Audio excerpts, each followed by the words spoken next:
തുടങ്ങാണ് ആ ചെറിയ മനസ്സിലെ പ്രതിരോധ ദാഹം എന്ന് പറയുന്നത്. അങ്ങനെയാണ് മഹർ കമ്മ്യൂണിറ്റിയിൽ ജനിക്കുന്നു.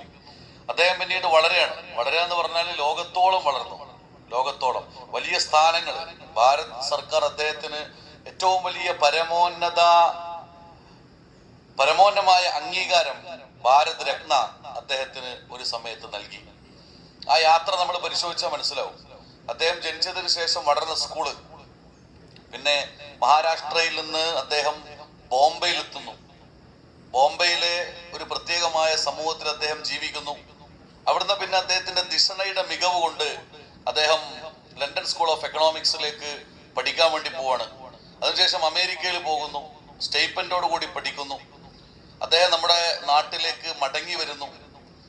നാട്ടിലേക്ക് മടങ്ങി വരുന്ന സമയത്ത് ഏറ്റവും ശക്തനായ, നമ്മൾ പറയാം, ഒരു നെഹ്റുവിനെ ഒരു ഭാഗത്ത് നമ്മൾ അതീവ ബുദ്ധിശാലി എന്ന് വായിക്കുമ്പോൾ അതേ സമാന്തരമായി എന്നാൽ ഒരു പക്ഷേ ഒരു മടങ്ങ് കടന്നു പറയേണ്ട ഒരാളാണ് ഡോക്ടർ ബി.ആർ. അംബേദ്കർ. എന്നാൽ ഈ നൂറ്റാണ്ട് വരെയും നമ്മൾ ഈ സംസാരിച്ചുകൊണ്ടിരിക്കുന്ന സമയം വരെയും അംബേദ്കറിന്റെ രാഷ്ട്രീയത്തെ പറയുന്നതിൽ ഇന്ത്യയിലെ പ്രബലമായ രാഷ്ട്രീയത്തിന് പോലും അല്ലെങ്കിൽ പ്രബലമായ രാഷ്ട്രീയ വിഭാഗക്കാർക്ക് പോലും വലിയ താല്പര്യമില്ല എന്ന് നമുക്ക് മനസ്സിലാവും.